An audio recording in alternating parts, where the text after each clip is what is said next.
All right, we're gonna pull this clutch cover off here, and then we're gonna go and pull the clutches. We've got a gasket around this cover here, which sometimes holds this up. And just pull that off there. We've got the centrifugal clutch, the inner shoes here. This is the outer housing. You got the friction and steel plates along with the basket there. We've got a 15/16 socket to remove this centrifugal clutch. All right, and this is reverse threaded, so it's going to spin clockwise to remove that one. And then we can pull the inner centrifugal clutch off there. We've got a one-way bearing here. And before we go much farther there, this just gets pulled off there. We've got a 10 millimeter on the bottom of this here.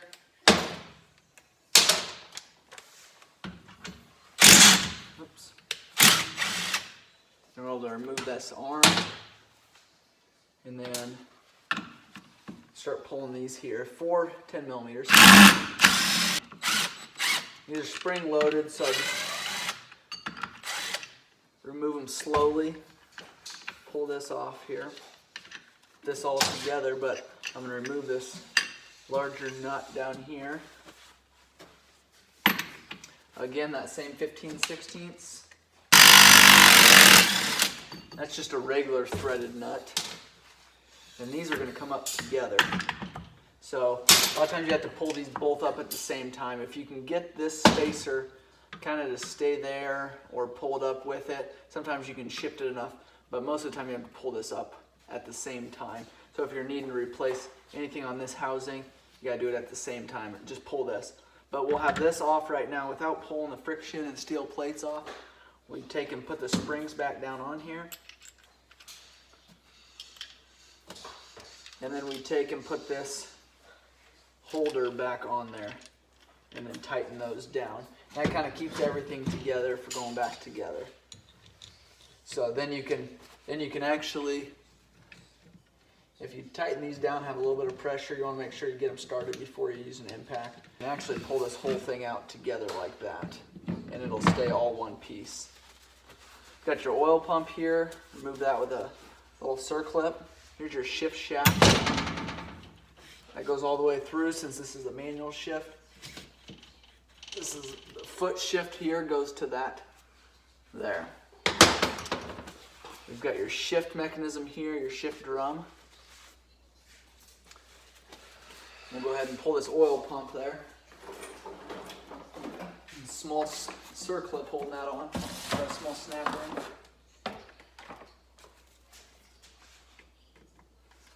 And it's got a pin running through there, so just be careful we don't drop that down in the motor. And then I like to use an impact driver on this to remove these Phillips. Just makes it a lot easier. You can use a screwdriver if you can get it really hold down on it. But this sometimes just makes it a whole lot easier. Then I just keep the screws in here, so when I'm ready to go back together, everything's all held together.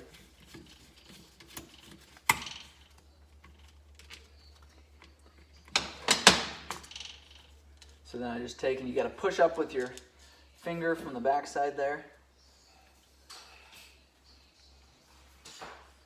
to push that shaft up enough to get this on.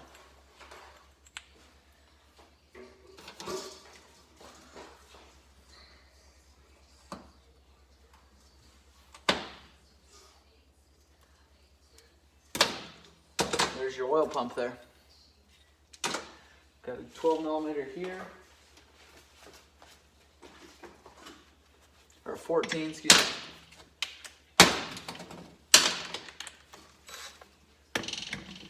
And this will spin, so we're trying to hold something so that cam chain doesn't bind in here. We can take that cam chain off, but you still kind of want to hold it from spinning.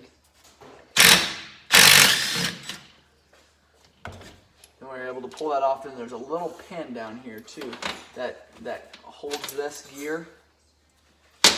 So you can take either a magnet or a small pair of pliers and pull that up. Otherwise, when you're splitting that crankcase, that'll get held up. So we'll keep these together, keep that pin with it. Take a 10 millimeter, undo those two.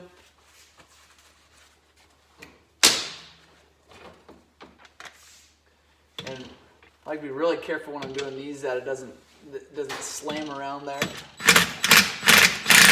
Just lightly do it. If it slams around there, if it's in the clear position clockwise and you start just really jerk on it going counterclockwise, it could break that drum or that pin off right there. So you want to be really careful with that. Make sure that goes back in that hole. Take that arm off now with a 10 millimeter nut. That's spring loaded, but not heavy tension on there. Got the spring off now. Now there's another 10 millimeter. And this kind of runs through there, going into that case. Now we will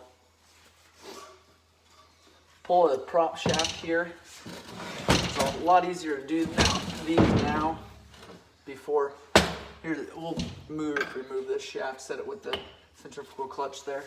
But it's a lot easier to do these now before we don't have any way to hold these.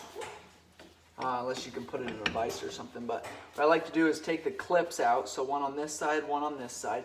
And this is the yoke connected to the motor. And you just take a small screwdriver, tap on these.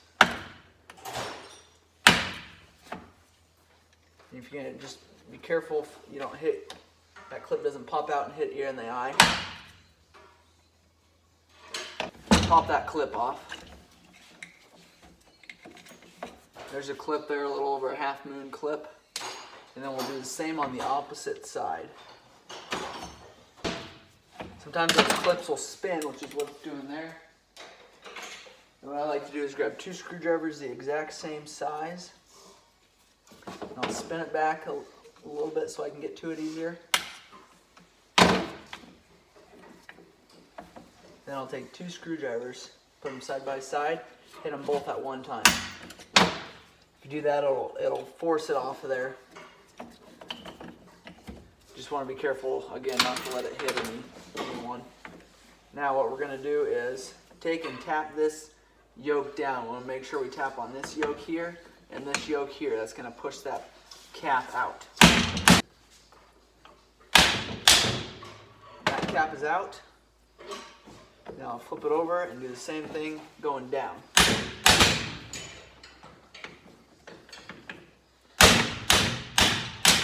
There we go there. Came out there. There's your U-joint. That's off. Now we're going to take and pull this yoke. So those are obviously junk.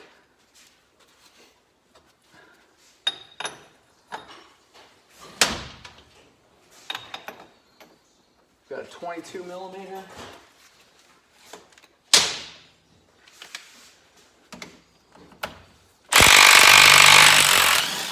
And that yoke is off.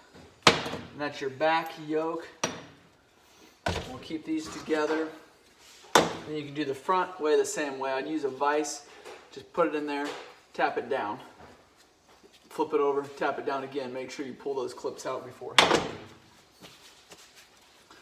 I'm going to flip it back over this way, and we will pull this flywheel.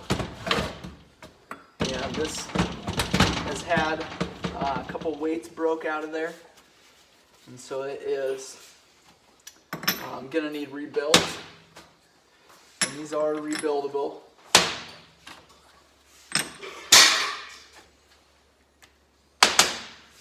And go ahead and undo that. Now this is a flywheel puller for this. So we've got a cap here that looks like this, and that just threads onto the crank. And you want to thread it down. You want to make sure there's a gap, but you also want to make sure it's threaded down quite a ways. We've got that cap on there, and that saves that crankshaft. And a lot of times the guys won't use that. And when you run this pin in, this threads onto the flywheel.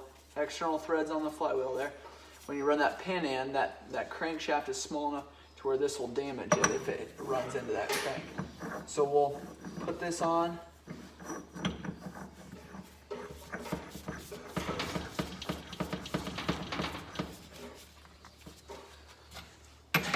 and run that down. See if we can pull that. Then you won't be able to pull very far because of that cap being on there.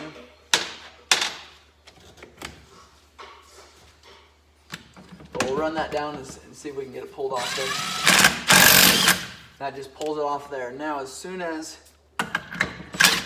it breaks free, pull this flywheel off because you don't want to run it up far enough to hit that cap. So then take the cap off of there. Now it'll just be tight enough or loose enough. Pull this off. There's a little keeper in there. There's your flywheel there. There's your one-way gear. That'll just let your gear spin one way. That can be replaced along with this idler gear here. Flywheel, again, weights are broken. Several of these, 3, 4 of these are good weights. You can buy the weights separately. A new flywheel is expensive, but the updated ones don't break apart like these older ones do. Tap that keeper out of there and then pull that gear. All right, we will pull that gear position sensor. Smaller Allen here for that.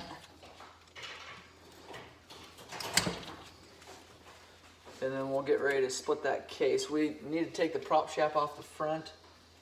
Your gear position sensor.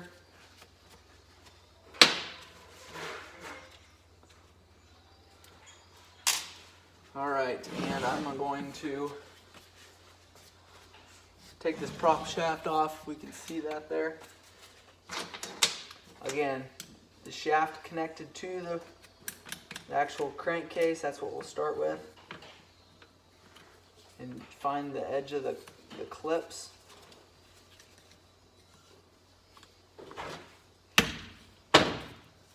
Loosen those, pop that off.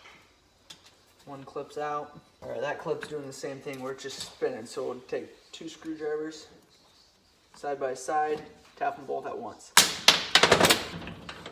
Flip it over, same side. Pop that cap off, that cap's off. That yoke is disconnected. Do the same thing, remove this.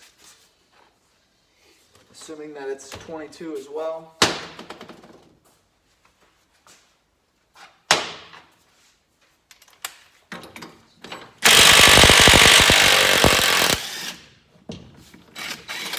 All right, then we'll go ahead and get ready to split that case. There is an O-ring that sits in here that'll hold this on. It'll kind of bind up, and you wouldn't think an O-ring would hold it, but that's a lot of times we'll keep those. We've got 12mm bolts, several of those.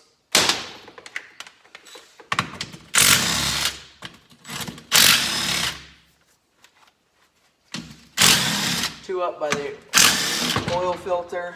Now we'll go for the 8mm bolts.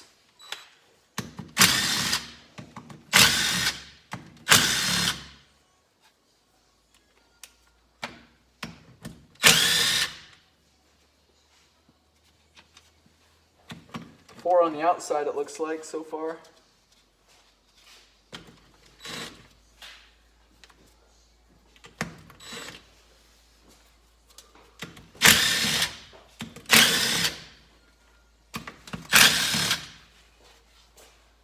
Three on the inside.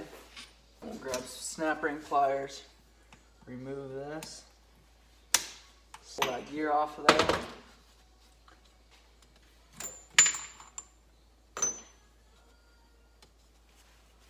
Alright, we'll spin that case, see what bolts we have on the other side to remove.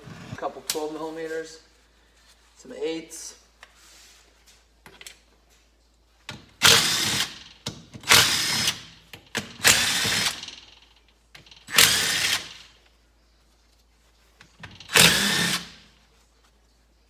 Have 5 8mm,